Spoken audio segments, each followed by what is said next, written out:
Assalamualaikum warahmatullahi wabarakatuh. Shalom, Om Swastiastu, Namo Buddhaya, Salam Kebajikan. Yang kami hormati Bapak Ibu dosen pendamping mata kuliah Bahasa Indonesia, serta teman-teman yang berbahagia. Kami ucapkan terima kasih atas kesempatan yang diberikan kepada kami untuk mempresentasikan hasil diskusi kami. Sebelumnya, perkenalkan kami dari kelas TID kelompok 7 dengan anggota saya Azahra Pradani dengan NIM 122230198 dan rekan saya. Dengan saya Cahyaning Sari Dwi Septiani dengan NIM 122309192. Dengan saya Gracia Fortuna dengan NIM 122230188. Saya Muhammad Iksan Mukorobin dengan NIM 122230209. Di sini kami akan menyajikan hasil diskusi kami mengenai strategi pengelolaan limbah cair pada Sungai Code dengan metode Fishbone Analysis dan juga Land Manufacturing. Next.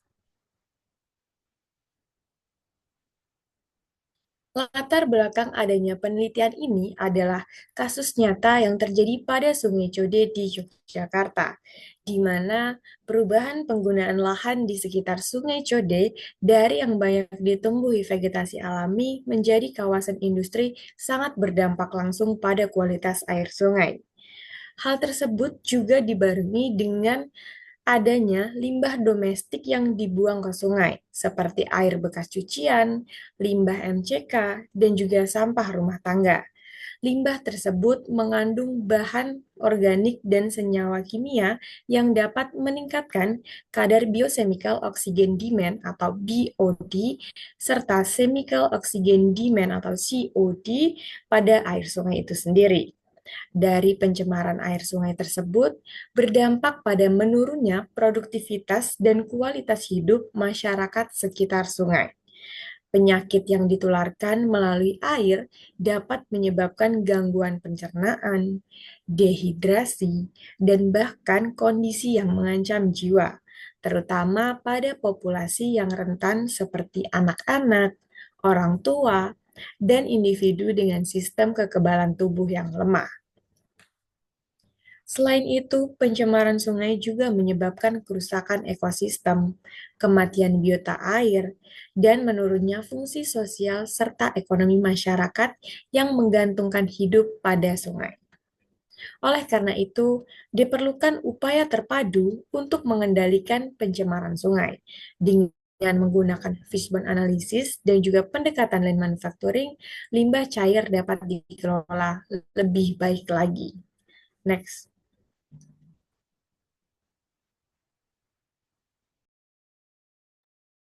Kemudian dari latar belakang yang sudah dijabarkan, terdapat 3 rumusan masalah. Yang pertama, apa saja faktor utama penyebab pencemaran yang terjadi di Sungai Code? Lalu yang kedua, apa dampak pencemaran Sungai Code terhadap kesehatan masyarakat dan ekosistem perairan sekitarnya? Lalu yang ketiga, bagaimana strategi pengendalian pencemaran sungai untuk mengoptimalkan pengelolaan limbah cair?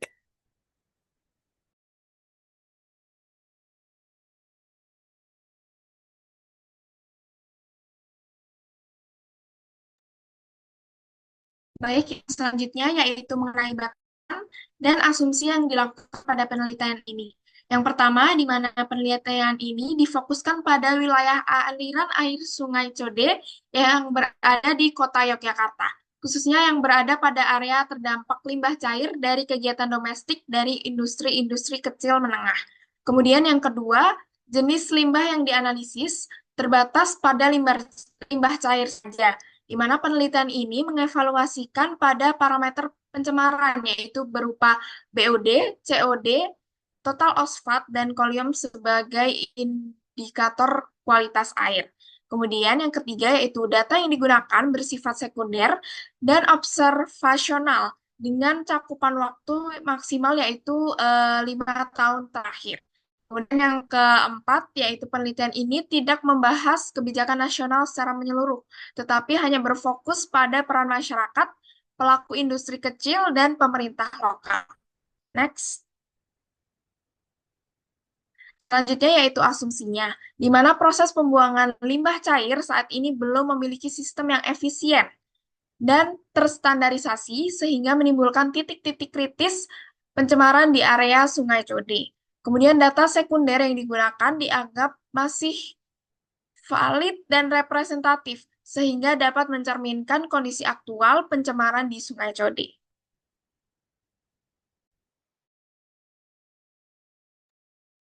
Kemudian selanjutnya untuk tujuan dari penelitian kami, yang pertama adalah mengidentifikasi dan menganalisis faktor-faktor apa saja penyebab pencemaran yang berada di Sungai Code.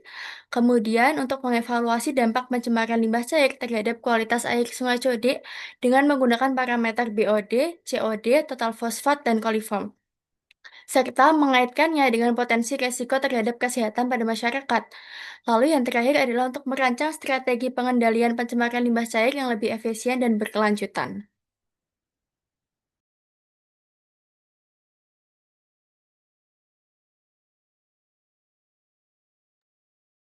Lalu berikutnya ada sistematika penulisan.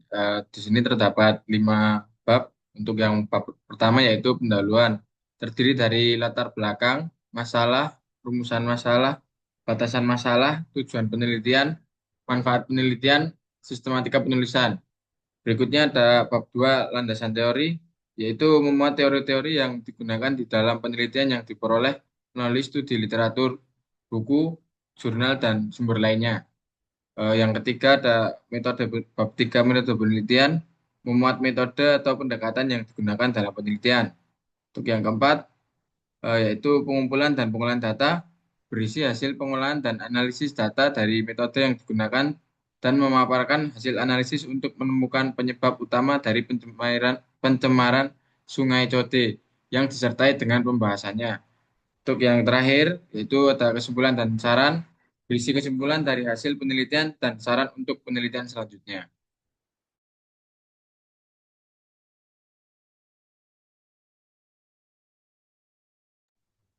Baik, tersebut merupakan hasil diskusi yang bisa kami presentasikan.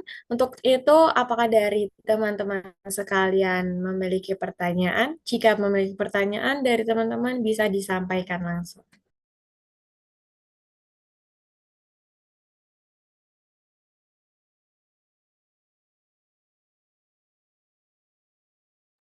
Baik, oleh Nabila Agustin, boleh segera on mic untuk menyampaikan pertanyaannya.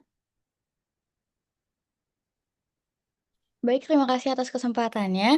Izinkan saya bertanya. Pertanyaan saya adalah, mengapa Sungai Code dipilih sebagai penelitian dalam studi ini? Terima kasih. Baik, terima kasih Nabila Agustin atas pertanyaannya. Izinkan saya menjawab pertanyaan yang pertama ini.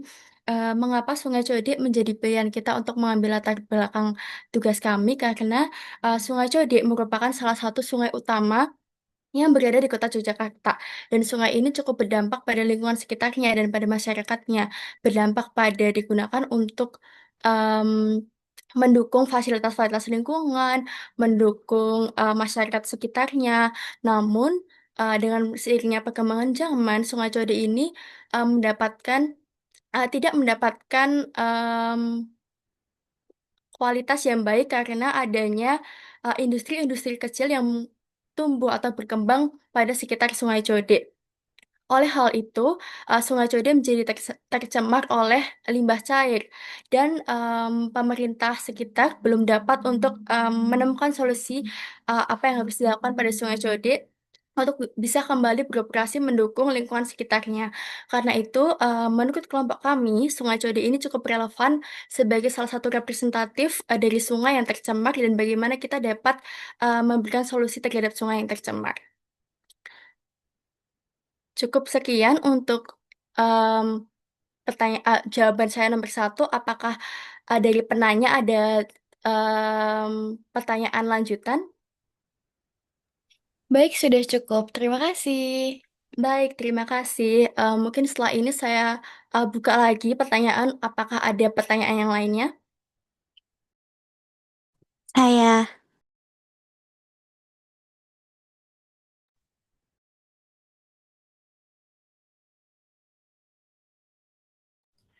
Baik, silakan untuk Saudari Kurnia bisa disampaikan pertanyaannya. Oke, izin bertanya. Perkenalkan sebelumnya nama saya Kurnia Ramita Azalia.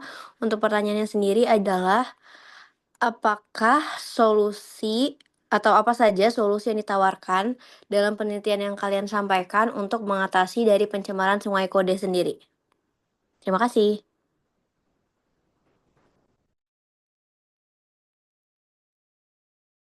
Oke, baik Kurnia atas pertanyaannya. Mungkin saya akan membantu menjawab.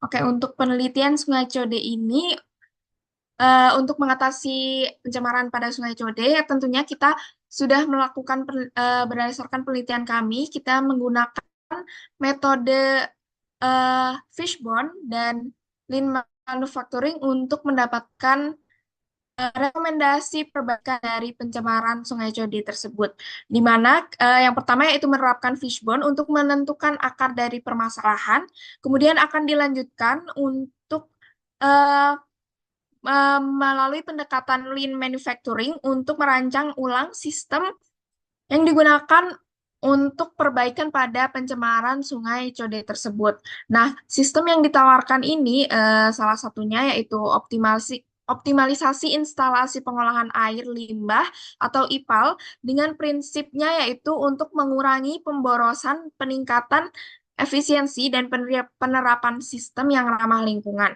Kemudian kolaborasi antara masyarakat, pemerintah lokal serta pelaku industri yang ada pada sekitar Sungai Code untuk melakukan perbaikan pada pencemaran tersebut sehingga dapat eh, sehingga pelaku industri tersebut dapat mengolah limbahnya untuk hasil yang berkelanjutan dan mengurangi pencemaran pada Sungai Code. Sekian jawaban dari saya. Mungkin Kurnia, apakah sudah menjawab? Sudah menjawab, terima kasih ya. Sama-sama. Baik, untuk pertanyaan selanjutnya, apakah masih ada yang ingin ditanyakan?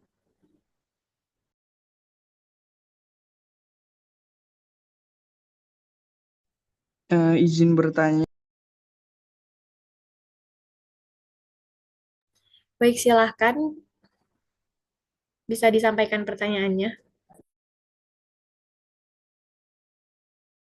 Sebelumnya, perkenalkan, saya Rindu Putri Pakita dengan NIM akhir 200. Nah, dari penjelasan yang sudah dijabarkan tadi, aku mau nanya, apa parameter yang dipakai buat menilai kualitas air di Sungai Code ini? Baik, terima kasih atas pertanyaannya. Izinkan saya menjawab terkait pertanyaan parameter apa saja yang digunakan untuk menilai kualitas Sungai Code ini. Yang pertama, parameter yang digunakan itu ada meliputi 4 indikator utama, yaitu Biochemical Oxygen Demand atau BOD, kemudian ada Chemical Oxygen Demand atau COD, selanjutnya ada total fosfat dan juga total coliform. Yang dimana keempat parameter ini itu dipilih karena dianggap mampu memberikan gambaran yang menyeluruh mengenai tingkat pencemaran organik maupun mikrobiologis dari sungai. Jadi, berdasarkan keempat parameter tersebut, kami rasa sudah cukup untuk menilai apakah sungai tersebut dinilai tercemar atau tidak. Seperti itu. Apakah sudah menjawab untuk Saudari Rindu? Cukup, terima kasih. Baik, terima kasih. Mungkin selanjutnya pertanyaan terakhir, ada yang mau ditanyakan lagi? Izin bertanya. Baik, silahkan. Izin bertanya, saya Fernanda Ashar Al-Rasyid dengan NIM akhir 220. Ingin menanyakan tentang siapa saja yang diharapkan mendapat manfaat dari hasil penelitian ini. Terima kasih. Oke, terima kasih untuk Saudara Nanda. Mungkin di sini saya akan bantu menjawab pertanyaan Saudara. Untuk hasil penelitian ini diharapkan memberikan manfaat bagi 3 pihak utama, yaitu dunia akademik, praktisi, serta industri dan pemerintah. Untuk dunia akademik, penelitian ini dapat menjadi referensi bagi studi lanjutan tentang pencemaran air dan pengelolaan limbah cair berbasis data ilmiah. Bagi praktisi, termasuk masyarakat umum dan pelaku usaha kecil, Hasil penelitian ini memberikan pemahaman yang umum yang lebih baik tentang dampak pencemaran dan solusi aplikatif untuk menguranginya. Sedangkan bagi industri dan pemerintah, hasil penelitian ini menjadi dasar untuk merancang sistem pengelolaan limbah yang sesuai dengan prinsip keberlanjutan, serta sebagai masukan dalam pembangunan infrastruktur seperti IPAL yang lebih efektif. Dengan demikian, manfaat dari penelitian ini bersifat menyeluruh dan menjangkau berbagai lapisan pemangku kepentingan. Mungkin sudah cukup menjawab pertanyaan Saudara Nanda. Oke, terima kasih.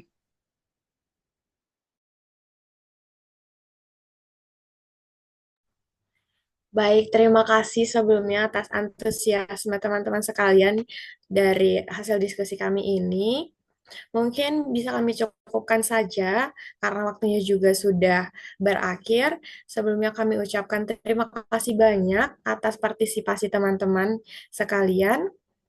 Akhir kata kami ucapkan terima kasih dan mohon maaf apabila terdapat salah kata. Wabillahi taufik wal hidayah. Wassalamualaikum warahmatullahi wabarakatuh.